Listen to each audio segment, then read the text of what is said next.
My daughters declared I wasn't their biological father, so I stopped playing the role, but they weren't prepared for the fallout. I, a 52-year-old man, slaved away as an accountant at a small firm for 27 years. When my daughters were teenagers, I took on late-night bookkeeping jobs, weekend tax filings, and every extra shift I could grab. Not flashy, but it funded everything for Emily, 27, and Sophie, 24. Looking back, I might have gone overboard. Private lessons, brand new cars at 16, international study programs, full tuition at elite universities. I ate canned soup for months, so Emily could have her semester in Paris for her art degree. Their mother, Karen, walked out when Sophie was 3, claiming she needed to discover herself. She discovered a yoga instructor pretty fast, but whatever. The divorce gave me primary custody with standard visitation. Best thing that ever happened. Fast forward to last March. Karen announced her engagement to James Carter, a flashy hedge fund manager. The girls were ecstatic. Suddenly, they were spending weekends at his sprawling estate, returning with luxury purses, raving about his yacht and vacation homes. Fine, as long as they were content. Then came October. I spent 2 days cooking their favorite Sunday dinner from scratch. Roast chicken in the oven, table set with Grandma's heirloom plates when they arrived, late, in James's Bentley, both sporting matching Tiffany bracelets. "Dad, we need to talk before we eat," Emily said, still in her jacket. "What's up?" Sophie took a deep breath. "We're spending Christmas with Mom and James in Aspen. He's booked a lodge." "That's okay," I said, though it hurt. "We can do our holiday early. What works?" They exchanged glances. Emily spoke. "Actually, we need to discuss some adjustments." "Adjustments?" James suggested. "And we agree, it's time to rethink our family structure," Sophie said. "He wants to adopt us as adults." I nearly chuckled. "Adult adoption? That's rare." "It's more common than you'd think," Emily said icily. "It'll streamline his estate planning." "Estate planning? What's this about?" Sophie pulled out her phone. "Dad, Mom told us the truth. You're not our real father." The room spun. "What?" "She had an affair before the divorce, with her yoga teacher Luca. He's our real dad.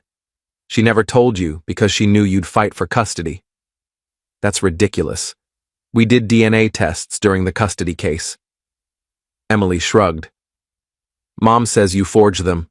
It doesn't matter now. James wants to make us his official family, and we think it's best to start moving away from this."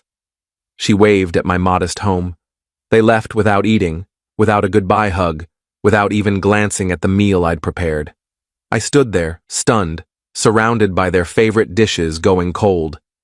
Update 1, 3 days later. Wow, this exploded. First, to clarify, I am their biological father. The DNA tests from the custody case are in my safe deposit box.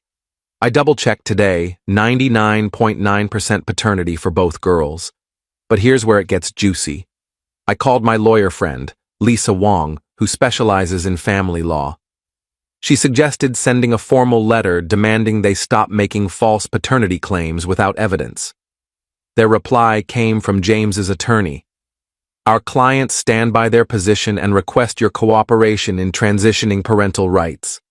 Meanwhile, Sophie posted on Instagram, "Sometimes growth means cutting ties with toxic pasts, even family.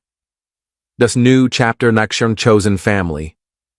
The photo showed her and James at a high-profile fundraiser. Comments were mixed. Some cheered her on, others called her ungrateful. Then James texted me, "Sign the papers. Make this smooth for everyone. You've had your time. I can offer them opportunities you never could."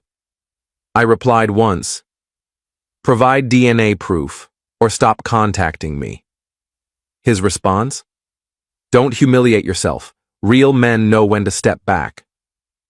"The real bombshell?" Karen called yesterday. "Why are you complicating things?" "Complicating what?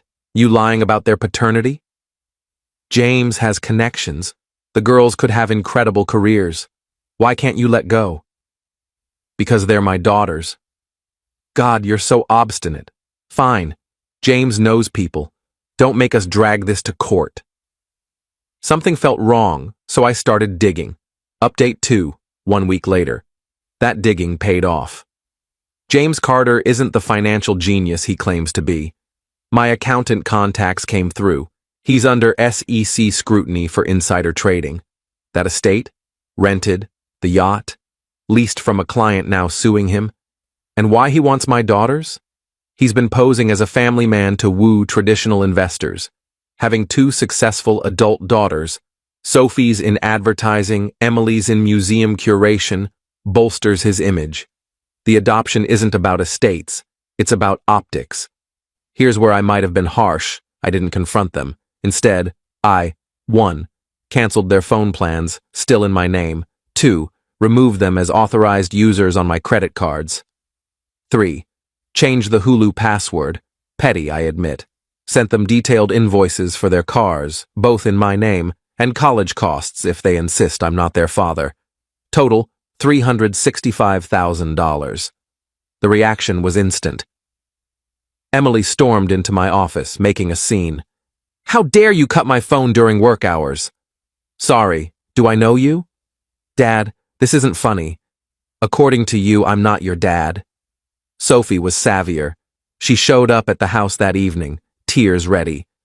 Daddy, please, we didn't mean it. We were just considering options.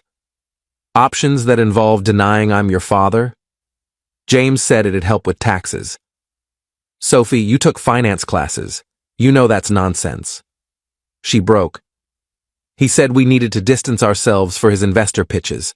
A middle-class dad hurts his image. Finally, some honesty.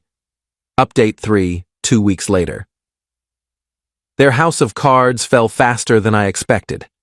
James's SEC issues hit the headlines, not just an investigation, but a case for a Ponzi-like scheme, paying old investors with new money. He was running dry on new funds. Karen's engagement collapsed when she learned the estate was leased and his wealth was a mirage. She tried reaching out to me, but that bridge burned years ago. My daughters? They doubled down, posting about how I was financially bullying them by demanding repayment for their education. Emily's friend, whom I'd also helped through college, called me in tears, saying Emily was calling me a monster. My brother chimed in.